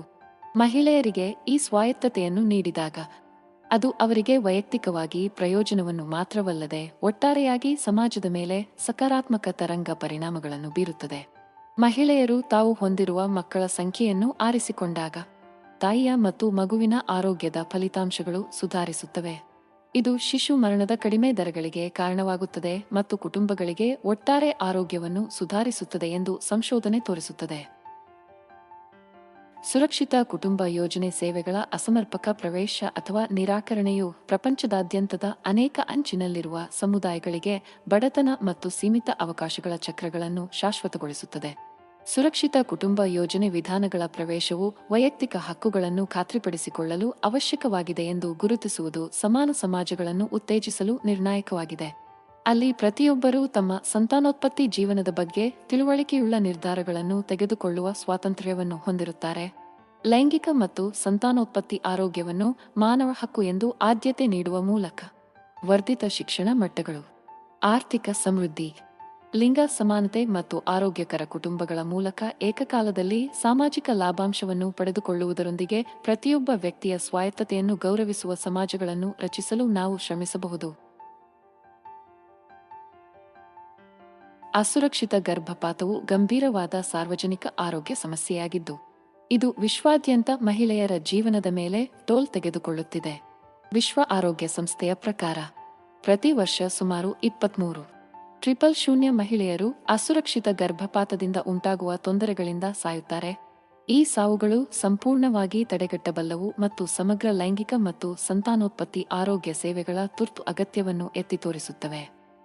ಗರ್ಭಪಾತಕ್ಕೆ ಸಂಬಂಧಿಸಿದ ಕಾನೂನುಗಳು ಪ್ರಪಂಚದಾದ್ಯಂತ ಬದಲಾಗುತ್ತಿರುವಾಗ, ಸುರಕ್ಷಿತ ಮತ್ತು ಕಾನೂನುಬದ್ಧ ಗರ್ಭಪಾತಕ್ಕೆ ಪ್ರವೇಶವನ್ನು ನಿರ್ಬಂಧಿಸುವುದರಿಂದ ಅದರ ಅಗತ್ಯವನ್ನು ತೆಗೆದುಹಾಕುವುದಿಲ್ಲ ಎಂದು ಗುರುತಿಸುವುದು ಮುಖ್ಯವಾಗಿದೆ. ಬದಲಾಗಿ, ಸರಿಯಾದ ವೈದ್ಯಕೀಯ ಸೌಲಭ್ಯಗಳ ಕೊರತೆಯಿರುವ ಪರಿಸರದಲ್ಲಿ ಕೌಶಲ್ಯರಹಿತ ಪೂರೈಕೆದಾರರು ನಿರ್ವಹಿಸುವ ಅಪಾಯಕಾರಿ ಕಾರ್ಯವಿಧಾನಗಳನ್ನು ಆಶ್ರಯಿಸಲು ಇದು ಮಹಿಳೆಯರನ್ನು ಒತ್ತಾಯಿಸುತ್ತದೆ. ಈ ಪ್ರವೇಶದ ಕೊರತೆಯು ತೊಡಕುಗಳ ಅಪಾಯವನ್ನು ಹೆಚ್ಚಿಸುವುದಲ್ಲದೆ ಕಳಂಕವನ್ನು ಶಾಶ್ವತಗೊಳಿಸುತ್ತದೆ. ಅನೇಕ ಮಹಿಳೆಯರು ಮೌನವಾಗಿ ಬಳಲುತ್ತಿದ್ದಾರೆ. ವಿಶ್ವಾದ್ಯಂತ ತಾಯಿಯ ಮರಣ ಪ್ರಮಾಣವನ್ನು ಕಡಿಮೆ ಮಾಡಲು ಸುರಕ್ಷಿತ ಮತ್ತು ಕಾನೂನುಬದ್ಧ ಗರ್ಭಪಾತಗಳಿಗೆ ಸಾರ್ವತ್ರಿಕ ಪ್ರವೇಶವನ್ನು ಒದಗಿಸುವುದು ಅತ್ಯಗತ್ಯ. ಗರ್ಭಪಾತದ ಸುತ್ತಲಿನ ಸಾಮಾಜಿಕ ನಿಯಮಗಳು, ಲೈಂಗಿಕ ಮತ್ತು ಸಂತಾನೋತ್ಪತ್ತಿ ಆರೋಗ್ಯ ಹಕ್ಕುಗಳ ಮೇಲಿನ ಸೀಮಿತ ಶಿಕ್ಷಣ ಮತ್ತು ಅಸಮರ್ಪಕ ಕುಟುಂಬ ಯೋಜನೆ ಸೇವೆಗಳಂತಹ ಆಧಾರವಾಗಿರುವ ಅಂಶಗಳನ್ನು ಪರಿಹರಿಸುವ ಅಗತ್ಯವಿದೆ. ಮೂಲಭೂತ ಮಾನವ ಹಕ್ಕು ಎಂಬಂತೆ ಸಮಗ್ರ ಲೈಂಗಿಕ ಮತ್ತು ಸಂತಾನೋತ್ಪತ್ತಿ ಆರೋಗ್ಯಕ್ಕೆ ಆದ್ಯತೆ ನೀಡುವ ಮೂಲಕ ತಮ್ಮ ದೇಹ ಮತ್ತು ಭವಿಷ್ಯದ ಬಗ್ಗೆ ತಿಳುವಳಿಕೆಯುಳ್ಳ ನಿರ್ಧಾರಗಳನ್ನು ತೆಗೆದುಕೊಳ್ಳಲು ಮಹಿಳೆಯರಿಗೆ ಅಧಿಕಾರ ನೀಡುವಾಗ ನಾವು ಲೆಕ್ಕವಿಲ್ಲದಷ್ಟು ಜೀವಗಳನ್ನು ಉಳಿಸಬಹುದು. ಲೈಂಗಿಕ ಮತ್ತು ಸಂತಾನೋತ್ಪತ್ತಿ ಆರೋಗ್ಯಕ್ಕೆ ಬಂದಾಗ, ಅಂಕಿಅಂಶಗಳು ದಿಗ್ಭ್ರಮೆಗೊಳಿಸುತ್ತವೆ. ಜಾಗತಿಕವಾಗಿ ಸರಿಸುಮಾರು 45% ಗರ್ಭಧಾರಣೆಗಳು ಉದ್ದೇಶಪೂರ್ವಕವಲ್ಲ. ಇದರರ್ಥ ಎಲ್ಲಾ ಗರ್ಭಧಾರಣೆಗಳಲ್ಲಿ ಅರ್ಧದಷ್ಟು ಗರ್ಭಧಾರಣೆಗಳು ಒಳಗೊಂಡಿರುವ ವ್ಯಕ್ತಿಗಳು ಯೋಜಿಸದೆ ಅಥವಾ ಬಯಸದಿದ್ದಾಗ ಸಂಭವಿಸುತ್ತವೆ. ಕೆಲವು ಅನಪೇಕ್ಷಿತ ಗರ್ಭಧಾರಣೆಗಳು ಗರ್ಭನಿರೋಧಕ ವಿಫಲತೆ ಅಥವಾ ಅಸಮಂಜಸ ಬಳಕೆಯಿಂದ ಉಂಟಾಗಬಹುದು. ಅನೇಕವು ಕೈಗೆಟುಕುವ ಮತ್ತು ವಿಶ್ವಾಸಾರ್ಹ ಗರ್ಭನಿರೋಧಕ ವಿಧಾನಗಳ ಪ್ರವೇಶದ ಕೊರತೆಯ ಪರಿಣಾಮವಾಗಿದೆ. ಉದ್ದೇಶಪೂರ್ವಕವಲ್ಲದ ಗರ್ಭಧಾರಣೆಯ ಪರಿಣಾಮಗಳು ದೂರಗಾಮಿಯಾಗಬಹುದು. ಇದು ಒಳಗೊಂಡಿರುವ ವ್ಯಕ್ತಿಗಳು ಮಾತ್ರವಲ್ಲದೆ ಇಡೀ ಸಮಾಜದ ಮೇಲೂ ಪರಿಣಾಮ ಬೀರುತ್ತದೆ. ಅನಪೇಕ್ಷಿತ ಗರ್ಭಧಾರಣೆಯನ್ನು ಹೊಂದಿರುವ ಮಹಿಳೆಯರು ತಮ್ಮ ದೈಹಿಕ ಮತ್ತು ಮಾನಸಿಕ ಆರೋಗ್ಯಕ್ಕೆ ಹೆಚ್ಚಿನ ಅಪಾಯಗಳನ್ನು ಎದುರಿಸಬಹುದು. ಜೊತೆಗೆ ಆರ್ಥಿಕ ಸಂಕಷ್ಟ ಮತ್ತು ಸಾಮಾಜಿಕ ಕಳಂಕವನ್ನು ಎದುರಿಸಬೇಕಾಗುತ್ತದೆ. ಅನಪೇಕ್ಷಿತ ಗರ್ಭಧಾರಣೆಯಿಂದ ಜನಿಸಿದ ಮಕ್ಕಳು ಕಡಿಮೆ ಶೈಕ್ಷಣಿಕ ಸಾಧನೆ ಮತ್ತು ಒಟ್ಟಾರೆ ಯೋಗಕ್ಷೇಮಕ್ಕಾಗಿ ರಾಜಿ ಅವಕಾಶಗಳಂತಹ ಅನಾನುಕೂಲಗಳನ್ನು ಅನುಭವಿಸಬಹುದು. ಈ ಸಮಸ್ಯೆಯನ್ನು ಪರಿಹರಿಸಲು ಸಮಗ್ರ ಲೈಂಗಿಕ ಶಿಕ್ಷಣ ಕಾರ್ಯಕ್ರಮಗಳಿಗೆ ಆದ್ಯತೆ ನೀಡುವ ಬಹುಮುಖಿ ವಿಧಾನಗಳು, ಆಧುನಿಕ ಗರ್ಭನಿರೋಧಕ ವಿಧಾನಗಳ ಹೆಚ್ಚಿದ ಲಭ್ಯತೆ ಮತ್ತು ಅದನ್ನು ಆಯ್ಕೆ ಮಾಡುವವರಿಗೆ ಸುರಕ್ಷಿತ ಗರ್ಭಪಾತ ಸೇವೆಗಳಿಗೆ ಪ್ರವೇಶದ ಅಗತ್ಯವಿದೆ. ಜಾಗತಿಕ ಮಟ್ಟದಲ್ಲಿ ಅನಪೇಕ್ಷಿತ ಗರ್ಭಧಾರಣೆಯ ಸಂಕೀರ್ಣತೆ ಮತ್ತು ಮಹತ್ವವನ್ನು ಒಪ್ಪಿಕೊಳ್ಳುವ ಮೂಲಕ ಪ್ರತಿ ಗರ್ಭಾವಸ್ಥೆಯು ಉದ್ದೇಶಪೂರ್ವಕವಾಗಿ ಮತ್ತು ವ್ಯಕ್ತಿಗಳು ಮತ್ತು ಸಮುದಾಯಗಳಿಗೆ ಸಮಾನವಾಗಿ ಸಾಕಷ್ಟು ಸಂಪನ್ಮೂಲಗಳಿಂದ ಬೆಂಬಲಿತವಾಗಿರುವ ಜಗತ್ತನ್ನು ರಚಿಸುವ ನಿಟ್ಟಿನಲ್ಲಿ ನಾವು ಕೆಲಸ ಮಾಡಬಹುದು. ಲೈಂಗಿಕ ಮತ್ತು ಸಂತಾನೋತ್ಪತ್ತಿ ಆರೋಗ್ಯಕ್ಕೆ ಬಂದಾಗ ಹದಿಹರೆಯದವರಿಗಿಂತ ವಯಸ್ಕರು ಹೆಚ್ಚಿನ ಜವಾಬ್ದಾರಿಯನ್ನು ಹೊಂದಿರುತ್ತಾರೆ ಎಂದು ಒಬ್ಬರು ಊಹಿಸಬಹುದು. ಆದಾಗ್ಯೂ ಇತ್ತೀಚಿನ ಅಧ್ಯಯನಗಳು ಲೈಂಗಿಕವಾಗಿ ಸಕ್ರಿಯವಾಗಿರುವ ಹದಿಹರೆಯದವರು ತಮ್ಮ ವಯಸ್ಕ ಕೌಂಟರ್ಪಾರ್ಟ್ಸ್ಗೆ ಹೋಲಿಸಿದರೆ ಕಾಂಡೋಮ್ಗಳನ್ನು ಬಳಸುವ ಸಾಧ್ಯತೆ ಹೆಚ್ಚು ಎಂದು ಬಹಿರಂಗಪಡಿಸುವ ಮೂಲಕ ಈ ಊಹೆಯನ್ನು ಸವಾಲು ಮಾಡಿದೆ. ಈ ಅನಿರೀಕ್ಷಿತ ಸಂಶೋಧನೆಗೆ ಒಂದು ಸಂಭವನೀಯ ವಿವರಣೆಯು ಶಾಲೆಗಳಲ್ಲಿ ಲೈಂಗಿಕ ಶಿಕ್ಷಣ ಕಾರ್ಯಕ್ರಮಗಳ ಪ್ರಭಾವವಾಗಿದೆ. ಅನೇಕ ದೇಶಗಳಲ್ಲಿ ಸಮಗ್ರ ಲೈಂಗಿಕ ಶಿಕ್ಷಣವು ಈಗ ಶಾಲೆಗಳಲ್ಲಿ ಕಡ್ಡಾಯವಾಗಿದೆ. ಹದಿಹರೆಯದವರಿಗೆ ಸುರಕ್ಷಿತ ಲೈಂಗಿಕ ಅಭ್ಯಾಸಗಳಲ್ಲಿ ತೊಡಗಿಸಿಕೊಳ್ಳಲು ಅಗತ್ಯವಾದ ಜ್ಞಾನ ಮತ್ತು ಸಾಧನಗಳನ್ನು ಸಜ್ಜುಗೊಳಿಸುತ್ತದೆ. ಪರಿಣಾಮವಾಗಿ ಈ ಉಪಕ್ರಮಗಳು ಯುವಜನರಿಗೆ ತಮ್ಮ ಸ್ವಂತ ಲೈಂಗಿಕ ಆರೋಗ್ಯದ ಜವಾಬ್ದಾರಿಯನ್ನು ತೆಗೆದುಕೊಳ್ಳಲು ಮತ್ತು ಕಾಂಡೋಮ್ ಬಳಕೆಯ ಬಗ್ಗೆ ತಿಳುವಳಿಕೆಯುಳ್ಳ ನಿರ್ಧಾರಗಳನ್ನು ತೆಗೆದುಕೊಳ್ಳಲು ಅಧಿಕಾರ ನೀಡುತ್ತಿರಬಹುದು. ಇದಲ್ಲದೆ ಕಾಂಡೋಮ್ಗಳ ಬಗೆಗಿನ ಸಾಮಾಜಿಕ ವರ್ತನೆಗಳು ಹದಿಹರೆಯದವರು ಮತ್ತು ವಯಸ್ಕರ ನಡುವೆ ಕಂಡುಬರುವ ವಿಭಿನ್ನ ನಡವಳಿಕೆಯಲ್ಲಿ ಪಾತ್ರವನ್ನು ವಹಿಸಬಹುದು. ವಯಸ್ಕರು ಸುರಕ್ಷಿತ ಲೈಂಗಿಕ ಅಭ್ಯಾಸಗಳನ್ನು ಬಹಿರಂಗವಾಗಿ ಚರ್ಚಿಸಲು ಅಥವಾ ಅಂಗಡಿಗಳಿಂದ ಕಾಂಡೋಮ್ಗಳನ್ನು ಖರೀದಿಸಲು ಮುಜುಗರ ಅಥವಾ ಅನಾನುಕೂಲತೆಯನ್ನು ಅನುಭವಿಸುವುದು ಅಸಾಮಾನ್ಯವೇನಲ್ಲ. ಮತ್ತೊಂದೆಡೆ ತಮ್ಮ ಲೈಂಗಿಕ ಪ್ರಯಾಣವನ್ನು ಪ್ರಾರಂಭಿಸುತ್ತಿರುವ ಹದಿಹರೆಯದವರು ತಮ್ಮ ಗೆಳೆಯರ ಪ್ರಭಾವ ಮತ್ತು ಯುವ ಸ್ನೇಹಿ ಪರಿಸರದಲ್ಲಿನ ಚರ್ಚೆಗಳಿಂದ ಕಾಂಡೋಮ್ ಬಳಕೆಯ ಬಗ್ಗೆ ಕಡಿಮೆ ಕಳಂಕವನ್ನು ಎದುರಿಸಬಹುದು. ಈ ಪ್ರತಿಬಂಧದ ಕೊರತೆಯು ಅವರು ಹಿಂಜರಿಕೆಯಿಲ್ಲದೆ ಕಾಂಡೋಮ್ ಬಳಕೆಯಂತಹ ತಡೆಗಟ್ಟುವ ಕ್ರಮಗಳನ್ನು ಅಳವಡಿಸಿಕೊಳ್ಳಲು ಕಾರಣವಾಗಬಹುದು. ಒಟ್ಟಾರೆಯಾಗಿ ಈ ಸಂಶೋಧನೆಗಳು ಹದಿಹರೆಯದ ಲೈಂಗಿಕತೆಯ ಬಗ್ಗೆ ಪೂರ್ವಭಾವಿ ಕಲ್ಪನೆಗಳನ್ನು ಸವಾಲು ಮಾಡುತ್ತವೆ ಮತ್ತು ಎಲ್ಲಾ ವಯಸ್ಸಿನ ಗುಂಪುಗಳಿಗೆ ಸಮಗ್ರ ಲೈಂಗಿಕ ಶಿಕ್ಷಣವನ್ನು ಉತ್ತೇಜಿಸುವ ಪ್ರಾಮುಖ್ಯತೆಯನ್ನು ಒತ್ತಿ ಹೇಳುತ್ತವೆ.